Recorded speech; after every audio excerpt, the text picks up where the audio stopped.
And we are back on the Build Phase podcast. I'm your host, Mr. Ben, and today I want to talk about some of these card rules clarifications that were posted on Facebook and Discord. So I'm going to start just by reading this verbatim. I am taking this from the Versus Illuminati Discord post that was made at 9:42 yesterday. Hi friends, I'm posting some official rulings obtained from Upper Deck by D-Rob. This is David Robbins. He's been a judge at multiple events in the past. The Master. So I'm going to go through all these changes. Clarifications is a better word. And then there's other things that I want to talk about. But first thing I want to do here is notate that these are official rulings obtained from Upper Deck. And after this post, David Robbins also comments that these are questions. Thank you to the players that brought these questions to my attention during their testing. So what I think happened here is these are questions that were emailed in, and this is Upper Deck making sure everybody's on an even playing field and knows how all the cards work. It's a little weird that it's being posted on Discord and Facebook, and that the whole point of the new rule system was that we were supposed to have like a centralized place as opposed to it being spread on. I'm getting off track. I'll come back to that. So let's go through these clarifications. The Master MC. If an MC is targeted with "you are destined to die" and it leaves play, doesn't negate the ability. This is the power where the Master at level 2 pays whatever the cost is, 2 green, I think, and maybe it's 3 green, and picks a main character, and in 3 turns that character is KO'd. The answer to this question is yes. Modifiers by default cannot track characters that leave play. Removal from play will remove the delayed trigger modifiers on them. And then they compare this to Nick Fury losing the Infinity Formula trigger if he was returned from play and removed. This seems right. I don't think we can call this a change. I feel like this is how everybody has played that all along, although it was never explicitly said, so I'm glad that it's explicitly said now, but based on the context clues of other effects that we have had, I kind of feel like we knew the answer to that one. COS. If I target a location with COS, can enemy characters still use wild locations in their resource row to pay for their powers if that wild has the same symbol of the location I choose? The answer. The power says enemy characters can't use, it's supposed to be the player, but enemy characters can't, well, no, the formatting change, it's not supposed to be the player, my bad. Enemy characters can't use locations in their resource row with that type to pay for superpowers. This is specifically talking about basic locations. So the enemy character can use wild locations in their resource row to pay for powers. Type is referring to the type of symbol produced. However, keep in mind, this is only inhibiting the resource row, and players can still discard cards from hand to pay for this. Now, this has come up before, and while this does seem... this is probably a clarification, because by saying it with that type, it implies that any card that has that type of symbol on it would be touched by COS. And this clarification is saying, no, we're not checking. If it's a wild card, it's a different type. It's not a basic. It's no longer a type of location. So this was, oh man, when did we originally discuss this? It's been a while from when this very first came up. And this has kind of landed with impact, because there are people who have been playing this differently. And when was this question asked? The fact that they're here 2 years later is what we're at. I pulled up the original thread on Facebook, and there is a clarification here about what type means in this particular way, and it was 2 years ago. So it can't be that much of a surprise if people were playing it the other way and now they have to change. Like, okay, but this was already a known question that was brought up 2 years ago, and I believe was answered in this thread. So they're pointing out that there's 2 different uses of the word type. There's a few different people here commenting. So while I don't think this has ever been officially confirmed by Upper Deck, again, much like the previous ruling with the Master, all of the clues were available for us to piece this together based on other rules and other rulings. So I'm not upset about this. I'm glad that they came out and clarified it, but we'll come back to this one in a minute. Dark Phoenix. If a player calls keywords with Deconstruct the Universe, are you able to play a spell plot twist without a spellcaster or without playing the power symbol? Answer. Since symbol spell, that's all in quote marks, is a keyword, Dark Phoenix removes their existence. That section of the text is removed from the card, and spells are treated as normal plot twists without additional cost. You don't even need spellcasters, as those keywords are removed too. Woo-wee! Holy smokes. Again, I don't feel like this is like a ruling necessarily. There was some question as to whether or not spell and spellcaster were a unique subtype of keywords and therefore wouldn't be touched by Dark Phoenix. The fact that they are, I feel like, is consistent. I think this makes logical, intuitive sense.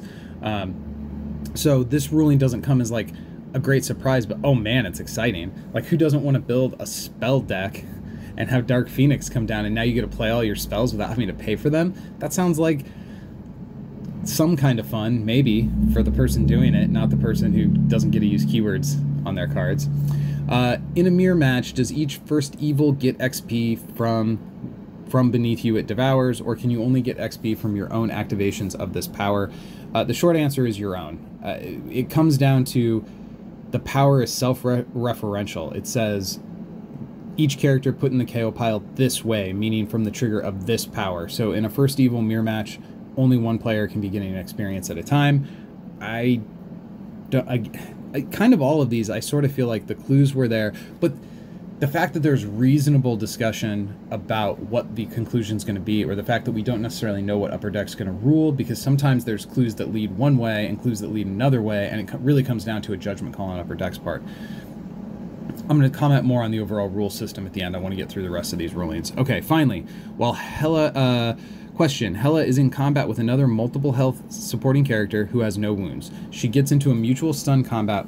Will Goddess of Death still be activated to KO the supporting character on the enemy side?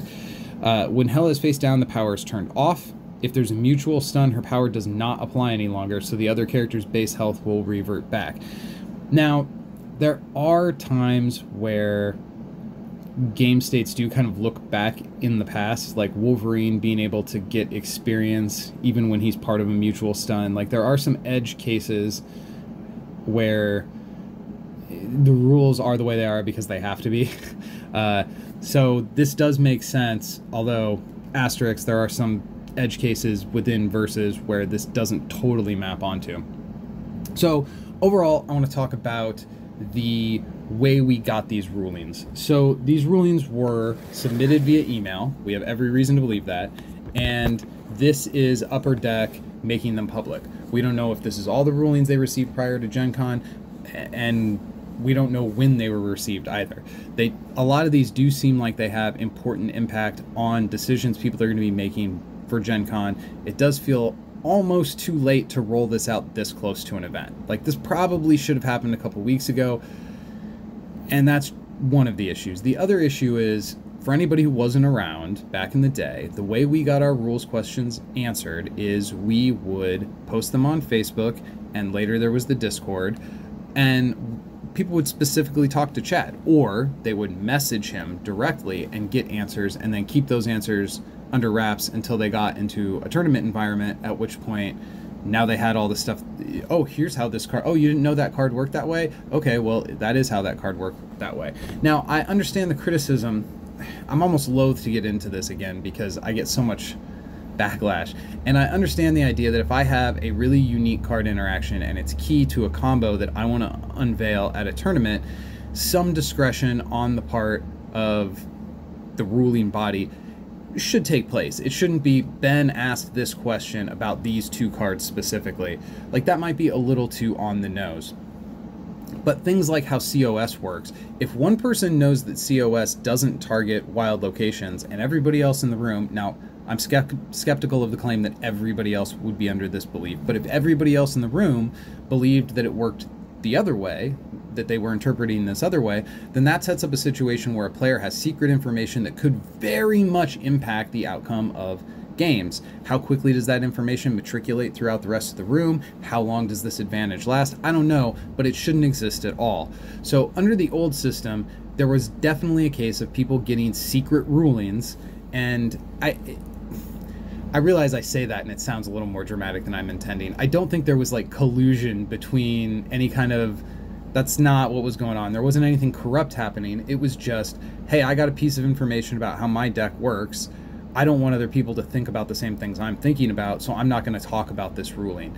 And I can sympathize with that. I can sympathize with coming up with a really cool combo, making sure that everything works, and not wanting that combo put on blast until you have a chance to deploy it at an event. At the same time, it is incumbent on the governing body to make sure we're all on the same page with regard to rules, and it shouldn't be a buyer beware thing where I'm playing the cards as they're written. This isn't a case of somebody just making something up or adding extra text to a card, like with COS specifically. You absolutely can read that and interpret it to mean any location that has that power symbol on it. That is valid. Now, it's not correct. The ruling went the other direction, and we can argue about that, but the fact is, both readings of it have points on the board. There's validity to both cases. Upper Deck, super awesome, whoever ultimately made the rule, they went this way. That is the sort of thing that everybody deserves to know. That's like a basic how does this card work kind of thing. I've seen some comments about how, oh, I shouldn't build my deck now because I won't know how the cards work come the weekend, or I'm giving up on any card doing what it says. I think that's a little dramatic. Yes, changing rulings this close to an event is something that should be criticized. If they knew these rulings 2 weeks ago, this kind of thing should have been posted 2 weeks ago. Further, the fact that these rulings are being posted by Jason through Dave is kind of a weird chain of custody, so to speak. I thought the whole point of the new system is that we were going to have a one-stop shop where we have the rulings. And to some level we do. Jason, to his credit, came into this game, saw a need, and created a whole wiki on Reddit where we can get all these questions answered, and he continues to maintain it. So credit to that guy. You know, he's a superhero in this community at this point. But should this be the official way? Should this be the way that Upper Deck handles giving us rulings? I don't think anybody thinks so. And it makes me really wonder why it is still this way. Like, I've largely shut up about this topic because I got kind of tired of arguing about it and the like mockery that was sent my way over having a strong position on the rules. Should be like, we should all know what the rules are. We should all know how the cards work, and that shouldn't be hidden information. Your deck can be hidden information, your combos can be hidden information, but the way each card in that deck works should be public information. I was critical when the Aliens expansion came out at Gen Con and was legal for play at that event. I felt that it created an uneven player base. Back in 2019, I put out a show where I said, hey, if we're going to get a rules clarifications before Gen Con, we need it right now. We need it today.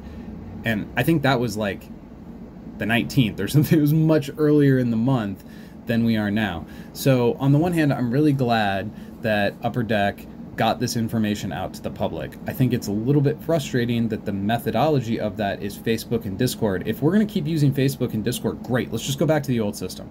Let's all just, we can just message the rules people through Facebook and Discord, and we can get our answers, and that worked better than what's going on now. I feel like emailing questions in and then not hearing about things for vast stretches of time is, there was, last year at this time, there was a lot of talk about, hey, there's a lot going on, there's new people working on the game, like, let's give them time, let's let them do, okay, it's, at this point, it's been a lot of time, and there has been progress. I'm not trying to say that there hasn't, and overall, I do think the game is in a pretty good place, but this is an area, this is eminently fixable. You don't have to get the plans for figuring out how to give the community information about the basics of how the game works. That's not shipped in from China. That's not relying on a paper bottleneck. That's not hemmed up behind some kind of legal rights issues. I mean, maybe it is. I don't know. I actually don't know. Maybe there's something about the legal agreement here that Marvel has to sign off on any rules issues. I feel like that's a little bit ridiculous to even say, though. That would be super weird, in my opinion, but maybe that's the issue. Whatever the issue is, it feels like it is a bottleneck within the Upper Deck corporate structure And how to break through that, I don't know, but it is high time. It's past time. So I think it's good that this is out there. I think the timing of it is pretty poor. This really should have been put out a couple weeks ago. There's no way that they just figured out the answer to all these questions last night at 10:30. Like, I find it impossible to believe that. I also don't think that this is grounds for saying every single card in the game doesn't do what it says. There are other cards where I have had issues that I'm like, I don't think the way this is worded works the way it's intended. And guess what? That's in every game. There's read as written and there's read as intended. Most of the time we want the cards to be able to function using the raw formula, the read as written formula. Sometimes we have to go with RAI, and that's just all there is to it. Like, game designers aren't perfect. They can't push a patch and change it, what all of our cards look like after they've been printed. This isn't Hearthstone. I do think there's grounds for some valid criticism here. I don't think we need to be hyperbolic about it to necessarily make our point, though, in my opinion. So overall, I'm glad that it seems like the dam is breaking, that the calcified structure on rulings and really anything from Upper Deck, between the spoilers that we've been getting the last couple weeks and now some movement on rulings, these are all really good signs, and I'm optimistic that Gen Con is going to be a great time. There's still work to be done in our game, and that's okay. I'm sticking around. I'll be here for it when they've got it perfected, and I hope you will too. Until then, go win some games.